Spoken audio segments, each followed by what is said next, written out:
कोल्हापुरात पावसाचा जोर प्रचंड वाढलेला आहे। रात्रभर संततधार पाऊस झालेला आहे। राधानगरी धरणाच्या 7ही धरणातनं पाणी जे आहे ते आता सोडण्यात येते, विसर्ग सुरू करण्यात येते। पंचगंगा नदीची पाणी पातळी ही 34.9 फुटांवर म्हणजे तब्बल 35 फुटांपर्यंत जाऊन पोहोचलेली आहे। प्रशासनाकडून वेळोवेळी नागरिकांना सतर्कतेचं आवाहन केलं जातंय आणि आपत्ती व्यवस्थापन विभागही या ठिकाणी सज्ज आहे। कोल्हापुरात धुवाधार पाऊस कोसळताना आपल्याला पाहायला मिळतोय। अधिक माहिती घेऊयात विशाल पुजारी यांच्याकडनं। विशाल, काय सध्याचे कोल्हापुरातनं अपडेट्स? नक्कीच प्रज्ञा, जर पाहायचं झालं तर कोल्हापुरात गेल्या काही दिवसांपासून उसंत घेतलेल्या पावसामुळे पुन्हा जोर जो आहे तो धरलेला आहे। रात्रभर या पावसाची संततधार जी आहे ती पाहायला मिळते। विशेषतः राधानगरी धरणाचे कालच स्वयंचलित दरवाजे जे आहेत ते सगळे 7च्या 7 दरवाजे उघडलेले होते, त्यामुळे पाण्याचा विसर्ग जो आहे तो मोठ्या प्रमाणात सुरू झाला। त्यामुळे नदीकाठच्या नागरिकांना सतर्कतेचं आवाहन जे आहे ते वेळोवेळी करण्यात येते।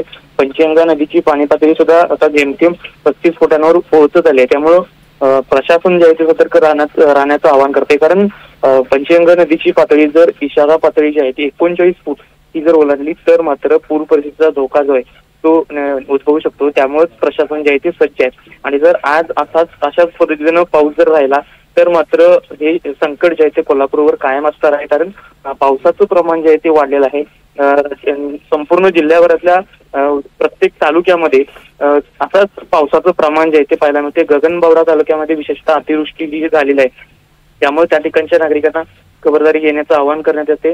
आपत्ती व्यवस्थापन विभाग जे आहे तो सज्ज आहे। राधानगरी धरणातून जो 11,000 क्युसेक पाण्याचा विसर्ग सुरू आहे, त्यामुळे नद्यांच्या पाणी पातळीमध्ये झपाट्यानं वाढ होताना पाहायला मिळते। त्यामुळे आता संपूर्ण कोल्हापुरातल्या पूर परिस्थितीचा आढावा संपूर्ण पूर परिस्थितीच्या अनुषंगानं प्रशासन जे आहे ते सज्ज असल्याचं पाहायला मिळतंय। नक्कीच विशाल, तुर्तास धन्यवाद या संपूर्ण माहितीसाठी। तर कोल्हापुरात धुवाधार पावसाची बॅटिंग सुरू आहेच आणि त्यामुळेच प्रशासन हे सज्ज झालेलं आहे।